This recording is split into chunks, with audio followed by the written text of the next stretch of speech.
Hello, everyone. Thank you for tuning into this very special interview today.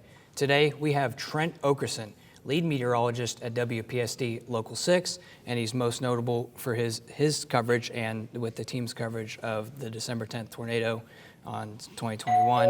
Well, without further ado, Trent, thank you for coming here and spending some time with us and, getting us to know about the weather and all that fun stuff. Yeah, absolutely. So to start off, tell me what got you interested in meteorology. How did that happen? Was it a passion of some sort?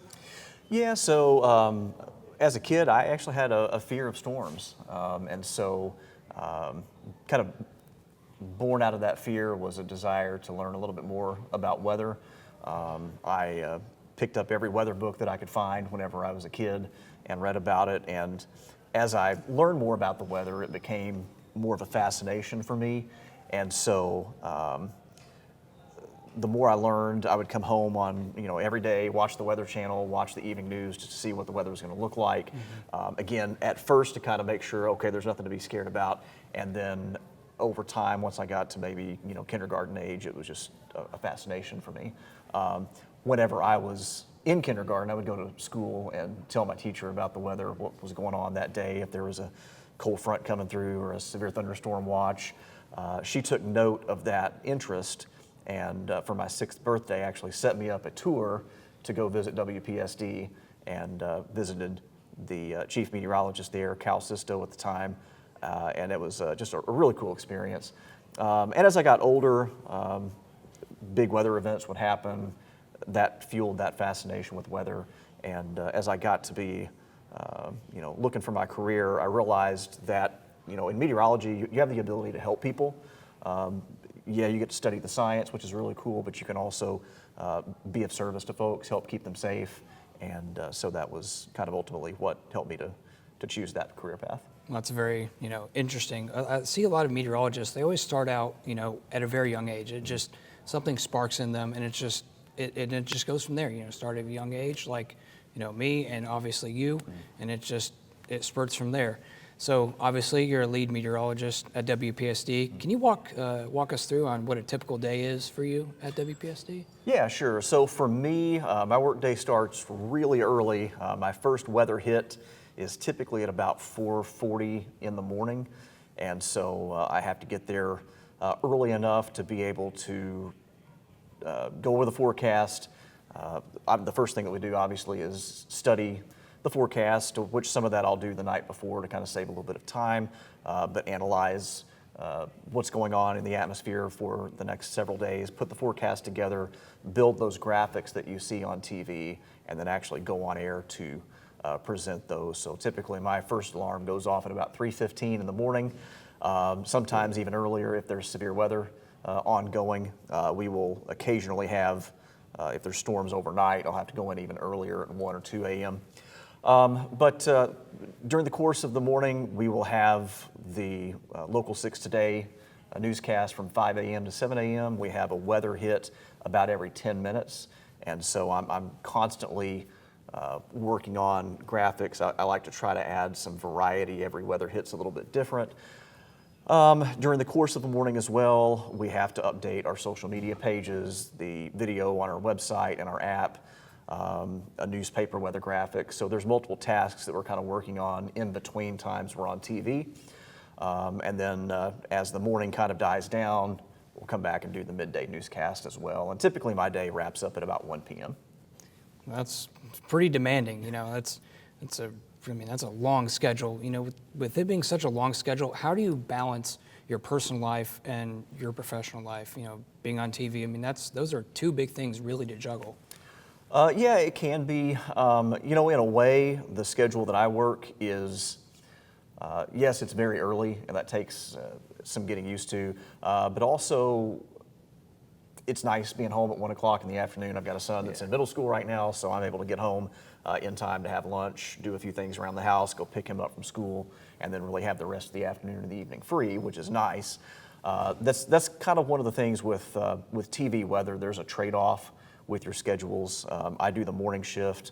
The evening meteorologist, it's kind of flipped. They don't come into work until about 1:30 in the afternoon, so you've got all morning to sleep, take care of errands and whatever, and then you're essentially on shift until about 10:30 at night. So for me personally, the morning shift works out well, and I think I finally started to get used to the idea of being able to run on about 5 to 6 hours of sleep per night. It's probably not the healthiest thing in the world, but for what I do right now, that's just kind of where I am, and it works for me.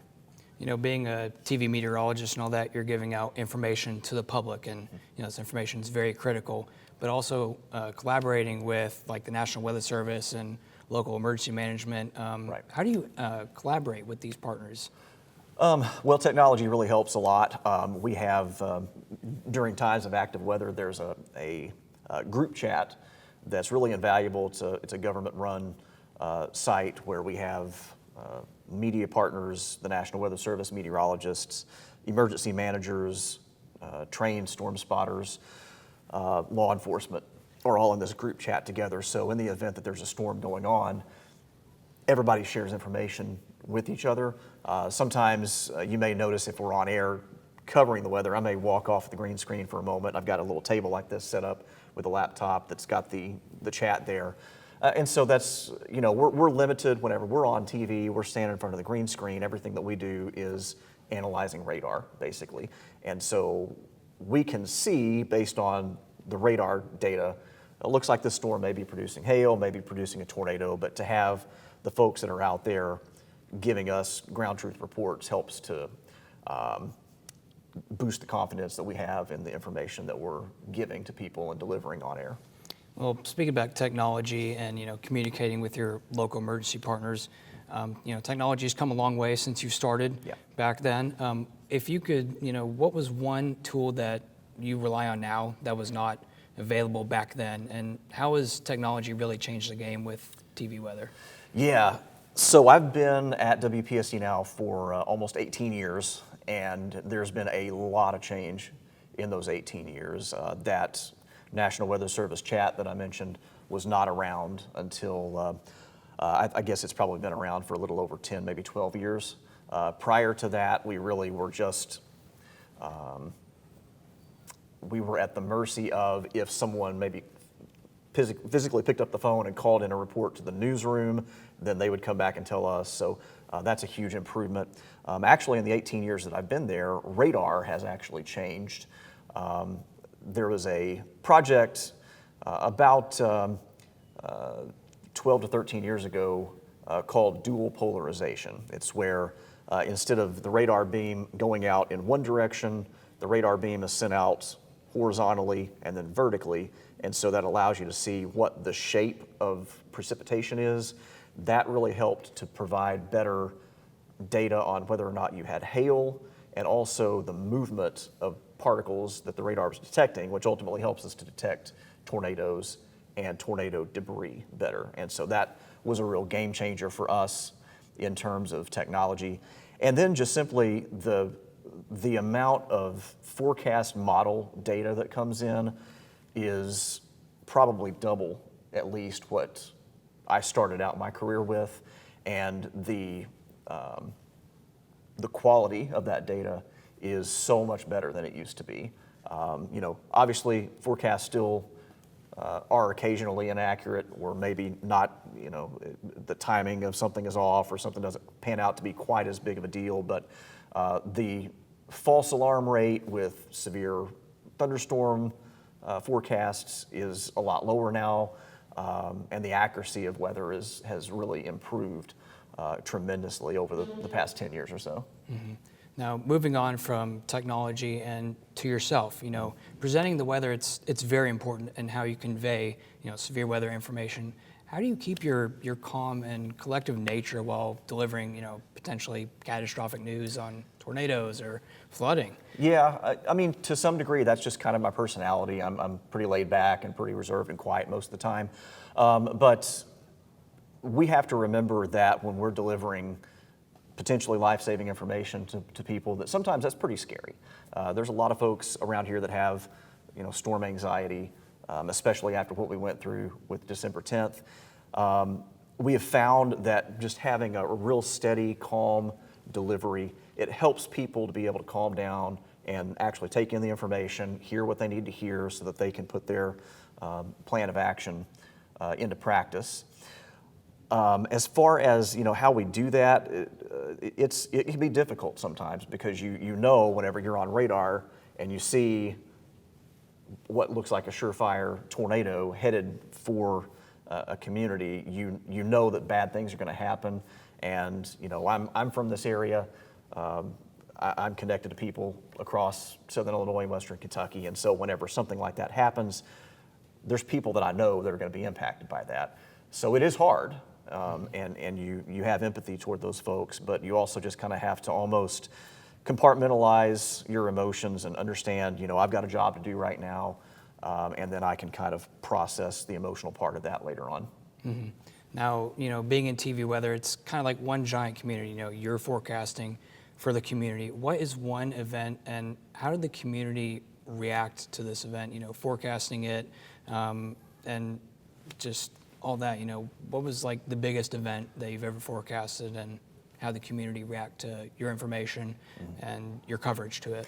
Well, the December 10th, 2010 tornado was, certainly the most significant impact event of my career. That night was life-changing for hundreds of people in our area, and that was really the first one of those type of events that I was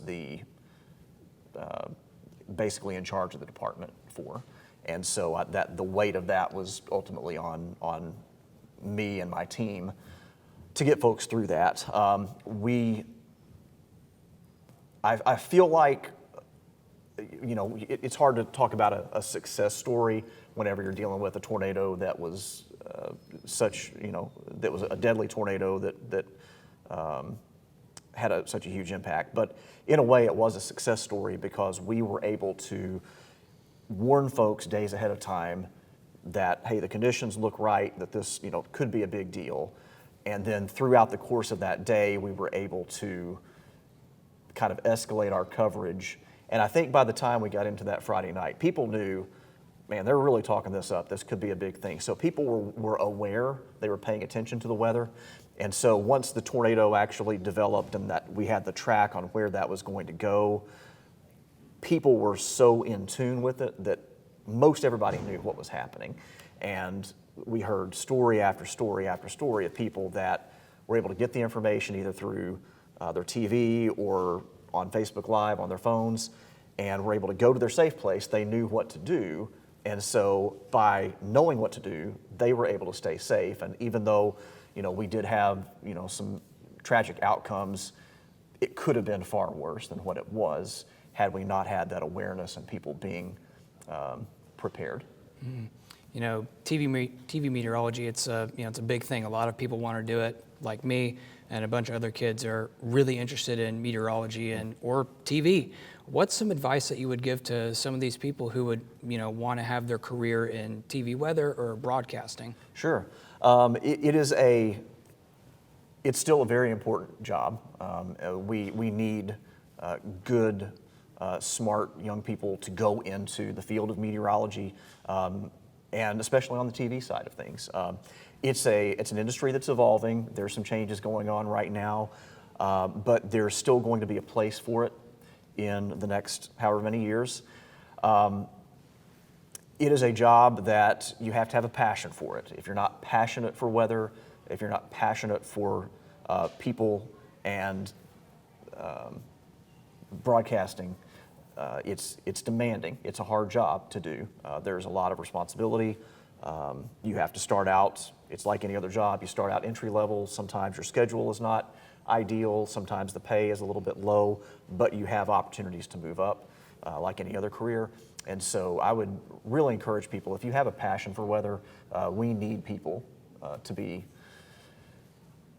coming into the field. We have, there's openings out there. Right now we have a hard time. If we had an opening right now, it would be difficult for us to find someone to fill that spot. So we're always looking for the next young meteorologist that can come and help us serve the public. Mm-hmm.